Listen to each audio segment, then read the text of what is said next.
ನಮಸ್ತೆ, welcome back to my YouTube channel. ಯಾರೆಲ್ಲ ಹೊಸದಾಗಿ ಚಾನಲ್ನ ನೋಡ್ತಾ ಇದ್ದೀರಾ ಸಬ್ಸ್ಕ್ರೈಬ್ ಮಾಡ್ಕೊಂಡು ನೋಡಿ.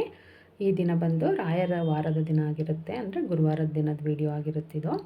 ಗುರುವಾರದ ದಿನದ ಪೂಜೆಗೆ ಬೇಕಾಗಿರ್ತಕ್ಕಂಥ ಹೂವು, ಹಾಗೆಯೇ ನಾನು ಹಿಂದಿನ ದಿನ ತುಳಸಿ ಕೂಡ ತರಲಿಕ್ಕೆ ಆಗಿರಲಿಲ್ಲ, ತುಂಬ ಸ್ಯಾರಿಗಳು ಕುಚ್ಚೆಲ್ಲ ಇತ್ತು ಅಂತ ಅಂದ್ಬಿಟ್ಟು ನಮ್ಮ ಪಾಟಲ್ಲೇ ಇರ್ತಕ್ಕಂಥ ಹೂವು ಅಥವಾ ತುಳಸಿ ಆಗ್ಬೋದು ಎಲ್ಲನೂ ಕಿತ್ತು ರೆಡಿ ಮಾಡಿಕೊಂಡು ಪೂಜೆಗೆಲ್ಲ ಏನು ಬೇಕು ರೆಡಿ ಮಾಡಿಕೊಂಡು ಆ್ಯಸ್ ಯೂಶಲ್ ತಿಂಡಿನೂ ಕೂಡ ಇಲ್ಲಿ ತೋರಿಸಿದ್ದೀನಿ.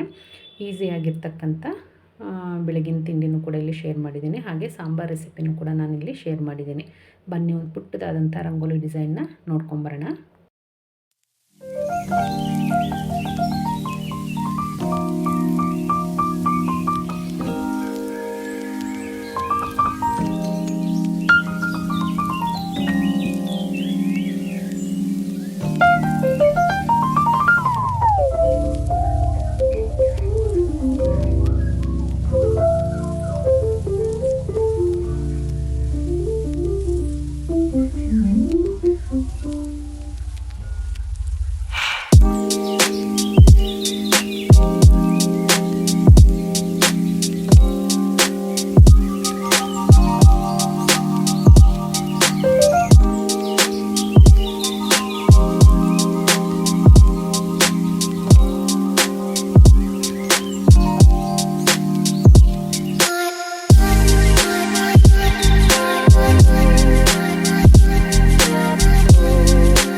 ಪೂಜೆ ಎಲ್ಲ ಮುಗಿದ ನಂತರ ಬ್ರೇಕ್ಫಾಸ್ಟಿಗೆ ರೆಡಿ ಮಾಡ್ಕೊಳ್ಳೋಣ ಅಂತ ಅಂದ್ಬಿಟ್ಟು ಬಂದೆ.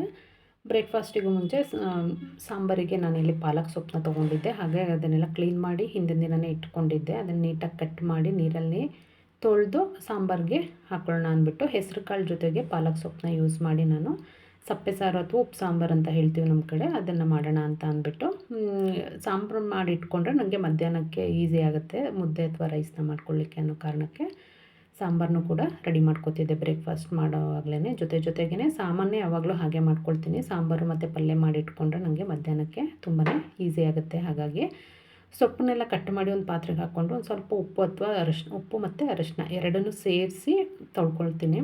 ಇಲ್ಲೆಲ್ಲ ತುಂಬಾ ಸೊಪ್ಪು ಅಂಥ ಚೆನ್ನಾಗಿರಲ್ಲ, ಊರ ಕಡೆ ಆದರೆ ಹೊಲದಲ್ಲೆಲ್ಲ ಸಿಗುತ್ತಲ್ಲ ಆ ರುಚಿನೂ ಬರಲ್ಲ. ಹಾಗೆಯೇ ತುಂಬಾ ಫರ್ಟಿಲೈಸರ್ಸ್ನ ಯೂಸ್ ಮಾಡಿ ಬೆಳೆದಿರ್ತಾರೆ. ಹಾಗಾಗಿ ಉಪ್ಪು ಮತ್ತು ಅರಿಶಿನ ಸೇರಿಸಿ ನಾನು ಸೊಪ್ಪನ್ನ ಕ್ಲೀನ್ ಮಾಡ್ಕೊಳ್ತಾ ಇದ್ದೀನಿ. ನೋಡ್ತಿರ್ಬೋದು 2-3 ಬಾರಿ ತೊಳೆದು ನಂತರ ನಾನು ಇಲ್ಲಿ ಯೂಸ್ ಮಾಡ್ತಿರ್ತಕ್ಕಂಥದ್ದು. ತುಂಬ ಮಣ್ಣಿರುತ್ತೆ, ಅದರಲ್ಲೂ ಮಳೆಗಾಲದಲ್ಲಂತೂ ತುಂಬ ಅಂದರೆ ತುಂಬಾ ಮಣ್ಣಿರುತ್ತೆ. ಹೆಸರು ಕಾಳನ್ನ ಹುರಿದು ನೆನೆಸಿಟ್ಕೊಂಡಿದ್ದೆ, ಅದನ್ನು ಮತ್ತು ಸೊಪ್ಪನ್ನು ಎರಡನ್ನೂ ಸೇರಿಸಿ ಕುಕ್ಕರಲ್ಲಿಟ್ಟು ಅದೊಂದು 2ರಿಂದ 3 ವಿಷಲ್ ಬಂತು ಅಂತ ಅಂದರೆ ನಮಗೆ ಸಾಂಬಾರಿಗೆ ಈಸಿ ಆಗುತ್ತೆ. ಅದನ್ನು ನಾನು ಎಲೆಕ್ಟ್ರಿಕ್ ಸ್ಟವ್ ಮೇಲೆ ಇಟ್ಕೊಂಡಿದ್ದೀನಿ. ಅದಾದಮೇಲೆ ನಾನಿಲ್ಲಿ ಬೆಳಗಿನ ಬ್ರೇಕ್ಫಾಸ್ಟು ಚಿತ್ರಾನ್ನ ಮಾಡೋಣ ಅಂತ ಅಂದ್ಬಿಟ್ಟು ಚಿತ್ರಾನ್ನಕ್ಕೆ ರೆಡಿ ಮಾಡ್ಕೊಳ್ತಿದ್ದೆ. ಪೂಜೆ ಎಲ್ಲ ಇರುವಾಗ ಸ್ವಲ್ಪ ಲೇಟ್ ಆಗುತ್ತಲ್ಲ, ಈಸಿಯಾಗಿರ್ತಕ್ಕಂಥ ಬ್ರೇಕ್ಫಾಸ್ಟ್ನ ಯಾವಾಗಲೂ ನಾನು ಗುರುವಾರದ ದಿನ ಮಾಡ್ಕೊಳ್ತೀನಿ. ಹಾಗಾಗಿ ಚಿತ್ರಾನ್ನ ಮಾಡೋಣ ಅಂತ ಅಂದ್ಬಿಟ್ಟು ರೆಡಿ ಮಾಡ್ಕೊಳ್ತಿದ್ದೆ. ಮೊದಲಿಗೆ ಸ್ಟವ್ ಮೇಲೆ ಒಂದು ಪ್ಯಾನ್ನ ಇಟ್ಕೊಂಡು ಅದಕ್ಕಾದ ನಂತರ ಅದಕ್ಕೆ ಒಂದು 2ರಿಂದ 3 ಟೇಬಲ್ ಸ್ಪೂನಷ್ಟು ಎಣ್ಣೆನ ಹಾಕ್ಕೊಳ್ತಾ ಇದ್ದೀನಿ. ಎಣ್ಣೆ ಕಾದ ನಂತರ ಅದಕ್ಕೆ ಶೇಂಗಾ ಬೀಜನ ಹಾಕಿ ಹುರಿದು ಎತ್ತಿಟ್ಕೊಳ್ತೀನಿ, ಇಲ್ಲಾಂದರೆ ಮೆತ್ತಗಾಗುತ್ತೆ ಬಾಕ್ಸಿಗೆ ಹಾಕೋದ್ರಿಂದ. ಸಾಲದಕ್ಕೆ ಈಗ ಸೀಸನ್ ಇರೋದ್ರಿಂದ ಕಡಲೆಕಾಯಿ ಬೀಜ ಅದು ಸಿಪ್ಪೆಯಿಂದ ತೆಗೆದಾಗ ಎಷ್ಟು ಹಸಿ ಇರುತ್ತೆ ಅಷ್ಟೇ ಹಸಿ ಬರ್ತಿದೆ. ಹಾಗಾಗಿ ಆದಷ್ಟು ಕಡಿಮೆ ಉರಿನಲ್ಲಿ ಹುರ್ಕೊಂಡ್ರೆ ಮಾತ್ರ ಕ್ರಿಸ್ಪಾಗಿರುತ್ತೆ. ಫ್ಲೇಮ್ನ ಜಾಸ್ತಿ ಮಾಡಿ ಹುರಿಯೋದ್ರಿಂದ ಏನಾಗುತ್ತೆ, ಹಸಿ ಹಾಗೆ ಇರುತ್ತೆ. ಹಾಗಾಗಿ ಆದಷ್ಟು ಕಡಿಮೆ ಉರಿನಲ್ಲಿ ಹುರ್ಕೊಳ್ಬೇಕು. ಸಾಮಾನ್ಯ ನಾನು ತಂದಾಗಲೇ ಒಂದು ಪ್ಲೇಟಿಗೆ ಹಾಕಿ ಬಿಸಿಲಲ್ಲಿಟ್ಟು ಒಂದು 2 ದಿನ ಒಣಗಿಸಿದ್ವಿ ಅಂತ ಅಂದರೆ ತುಂಬ ಕ್ರಿಸ್ಪಾಗಿರುತ್ತೆ. ಎಣ್ಣೆಗೆ ಹಾಕಿದರೆ ತಕ್ಷಣ ಫ್ರೈ ಆಗುತ್ತೆ. ಹಾಗಾಗಿ ಶೇಂಗಾ ಬೀಜನ ಹುರಿದು ಎತ್ತಿಟ್ಕೊಂಡಾಗಿದೆ. ಅದೇ ಬಾಣಲಿಗೆ 1 ಸ್ಪೂನ್ ಸಾಸಿವೆ, 1 ಸ್ಪೂನ್ ಜೀರಿಗೆ, 1 ಸ್ಪೂನ್ ಕಡಲೆಬೇಳೆ, ಹಾಗೆಯೇ ಉದ್ದಿನಬೇಳೆ ಎಲ್ಲವನ್ನು ಸೇರಿಸ್ಕೊಂಡು ಮೊದಲಿಗೆ ಫ್ರೈ ಮಾಡ್ಕೊಳ್ಬೇಕಾಗತ್ತೆ. ಇದಂತೂ ಈಸಿಯಾಗಿರ್ತಕ್ಕಂಥ ಬ್ರೇಕ್ಫಾಸ್ಟು. ಯಾವಾಗಲೂ ಯಾರದೇ ಮನೆಯಲ್ಲಾಗಲಿ ಏನು ಮಾಡೋದು ಅಂತ ತೋಚದೇ ಇರುವಾಗ ಮಾಡ್ತಕ್ಕಂಥ ಒಂದು ರೆಸಿಪಿ ಅಂತಲೇ ಹೇಳ್ಬೋದು ಇದನ್ನು. ಜೊತೆಗೆ ಖಾರಕ್ಕೆ ಒಣಮೆಣ್ಸಿನ್ಕಾಯಿ ಹಾಗೆ ಹಸಿಮೆಣ್ಸಿನ್ಕಾಯಿ ಎರಡನ್ನೂ ಹಾಕ್ಕೊಂಡಿದ್ದೀನಿ. ಹಸಿಮೆಣ್ಸಿನ್ಕಾಯಿ 3 ಹಾಕ್ಕೊಂಡಿದ್ದೀನಿ, ತುಂಬ ಖಾರ ಇದೆ ಇದು. ಹಾಗಾಗಿ 1 ಈರುಳ್ಳಿನ ಕಟ್ ಮಾಡಿ ನಾನಿಲ್ಲಿ ಸೇರಿಸ್ಕೊಂಡಿದ್ದೀನಿ. ನಾನು ಇದಕ್ಕೆ ಸ್ವಲ್ಪ ತರಕಾರಿಗಳನ್ನೂ ಕೂಡ ಹಾಕ್ಕೊಂಡಿದ್ದೀನಿ. ಕ್ಯಾರೆಟ್ ಮತ್ತು ದಪ್ಪ ಮೆಣಸಿನ್ಕಾಯಿನ ಹಾಕ್ಕೊಂಡಿದ್ದೀನಿ. ನೀವು ಬೇಕಂತಂದರೆ ಬೀನ್ಸು ಕೂಡ ಸೇರಿಸ್ಕೋಬೋದು, ಇರಲಿಲ್ಲ ಹಾಗಾಗಿ ನಾನು ಕ್ಯಾರೆಟ್ ಮತ್ತು ದಪ್ಪ ಮೆಣಸಿನ್ಕಾಯಿನ ಹಾಕ್ಕೊಂಡಿದ್ದೀನಿ. ರುಚಿಗೆ ಸ್ವಲ್ಪ ಉಪ್ಪು ಹಾಕ್ಕೊಂಡಿದ್ದೀನಿ ತರಕಾರಿಗಳಿಗೆಲ್ಲ ಹಿಡೀಲಿ ಅಂತ ಹೇಳಿ. ಅದಾದಮೇಲೆ ಇಲ್ಲಿ ನೀವು ಈ ಟೈಮಲ್ಲಿ ನಾನಿವಾಗ ಮಾವಿನಕಾಯಿನ ತುರಿದು ಹಾಕ್ಕೊಂಡಿದ್ದೀನಿ. ಅದ್ರ ಬದಲಿಗೆ ಬೇಕಂತಂದರೆ ನಿಂಬೆಹಣ್ಣಿನ ರಸನ ನೀವು ಹಾಕ್ಕೋಬೋದು. ನಾನು ಮಾವಿನಕಾಯಿನ ತುರಿದು ಸೇರಿಸ್ಕೊಂಡಿದ್ದೀನಿ. ಎಲ್ಲವೂ ಒಂದು 2 ನಿಮಿಷ ಫ್ರೈ ಆದಮೇಲೆ 1/4 ಟೀ ಸ್ಪೂನಷ್ಟು ಅರಶಿನದ ಪುಡಿನ ಸೇರಿಸ್ಕೊಂಡಿದ್ದೀನಿ. ಇಲ್ಲಿ ನೋಡ್ತಿದ್ದೀರಲ್ಲ, ಅನ್ನ ತಣ್ಣಗಾಗಲಿಕ್ಕೆ ಇಟ್ಟಿದ್ದೆ, ಅದು ತಣ್ಣಗಾಗಿದೆ, ಅದನ್ನು ಕೂಡ ನಾನಿಲ್ಲಿ ಸೇರಿಸ್ಕೊಳ್ತಿದ್ದೀನಿ. ಅರಶಿನದ ಪುಡಿನ ಯಾವಾಗಲೂ ನಾವು ಅನ್ನನ ಮಿಕ್ಸ್ ಮಾಡೋದು ಒಂದು ನಿಮಿಷ ಮುಂಚೆ ಹಾಕ್ಕೋಬೇಕು. ಮುಂಚೆನೇ ಈ ಕಡಲೆಬೇಳೆ ಉದ್ದಿನಬೇಳೆ ಎಲ್ಲ ಹಾಕ್ದಾಗಲೇ ಅರಶಿನದ ಪುಡಿ ಹಾಕಿದ್ರೆ ಸೀದೋಗುತ್ತೆ ಅದು. ಹಾಗಾಗಿ ಚಿತ್ರಾನ್ನದ ಕಲ್ಲರೇ ಚೇಂಜ್ ಆಗೋಗುತ್ತೆ. ಹಾಗಾಗಿ ಆದಷ್ಟು ಲಾಸ್ಟ್ ಮೂಮೆಂಟಲ್ಲಿ ನೀವು ಹಾಕ್ಕೊಂಡ್ರೆ ಕಲರು ತುಂಬ ಚೆನ್ನಾಗಿ ಬರುತ್ತೆ.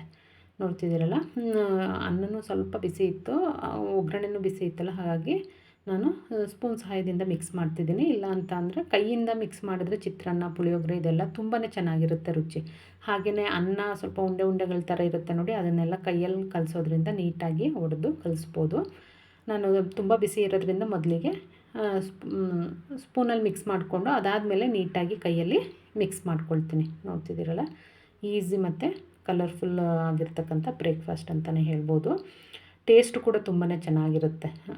ಇದಕ್ಕೆ ಹುರಿದಿಟ್ಕೊಂಡಿರ್ತಕ್ಕಂಥ ಶೇಂಗಾನು ಕೂಡ ಸೇರಿಸ್ಕೊಂಡೆ, ಹಾಗೆಯೇ ಕೊತ್ತಂಬರಿ ಸೊಪ್ಪನ್ನು ಕೂಡ ಹಾಕ್ಕೊಂಡು ನೀಟಾಗಿ ಮತ್ತೊಂದು ಸಲ ಮಿಕ್ಸ್ ಮಾಡ್ಕೊಳ್ಬೇಕಾಗತ್ತೆ. ನೋಡ್ತಿದ್ದೀರಲ್ಲ, ರುಚಿ ತುಂಬ ಚೆನ್ನಾಗಿರುತ್ತೆ. ಮಕ್ಕಳಿಗೆ ಬಾಕ್ಸಿಗಂತೂ ಮಾವಿನಕಾಯಿ ಸೀಸನಲ್ಲಿ ಚಿತ್ರಾನ್ನ ತುಂಬಾ ಚೆನ್ನಾಗಿ ಅನಿಸುತ್ತೆ. ಇದನ್ನು ಗೊಜ್ಜು ಥರನೂ ಮಾಡಿ ನಾವು ಸ್ಟೋರ್ ಮಾಡ್ಕೋಬೋದು. ಒಗ್ಗರಣೆ ಹಾಕ್ತೆ ನೋಡಿ, ಅನ್ನ ಮಿಕ್ಸ್ ಮಾಡೋದಕ್ಕಿಂತ ಮುಂಚೆ ಇತ್ತಲ್ಲ, ಅಲ್ಲಿಗೆ ಸ್ಟಾಪ್ ಮಾಡಿಬಿಟ್ಟು ಅದನ್ನು ನೀವು ಇಟ್ಕೋಬೋದು. ಹೊರಗಡೆನೂ ಕೂಡ ಒಂದು 3-4 ಡೇಸ್ ಇಡ್ಬೋದು. ಎಣ್ಣೆನಲ್ಲಿ ನೀಟಾಗಿ ಫ್ರೈ ಮಾಡ್ಕೊಂಡಿರ್ತೀವಲ್ಲ, ಹಾಳಾಗಲ್ಲ. ಫ್ರಿಜ್ಜಲ್ಲಾದರೆ ಒಂದು ವಾರದ ತನಕನೂ ಆರಾಮಾಗಿ ಇಟ್ಕೋಬೋದು. ತರಕಾರಿ ಎಲ್ಲ ಇರುತ್ತೆ, ರುಚಿನೂ ತುಂಬ ಚೆನ್ನಾಗಿರುತ್ತೆ. ಬೇಕು ಅಂದಾಗ ಈಸಿಯಾಗಿ ಕಲಿಸ್ಕೊಳ್ಬೋದು. ನೋಡ್ತಿದ್ದೀರಲ್ಲ, ಚಿತ್ರಾನ್ನ ರೆಡಿನೇ ಆಗೋಯಿತು. ಇದು ಬಂದು ಬೆಳಗಿನ ಬ್ರೇಕ್ಫಾಸ್ಟ್ ಆಗಿತ್ತು. ಇದಾದಮೇಲೆ ಕುಕ್ಕರು ವಿಷಲ್ಲು ಹೋಗಿ ತಣ್ಣಗಾಗಿತ್ತು. ಅದು ನೋಡ್ತಿದ್ದೀರಲ್ಲ, ನೀಟಾಗಿ ಬೆಂದಿದೆ ಹೆಸರು ಕಾಳು ಮತ್ತು ಸೊಪ್ಪು.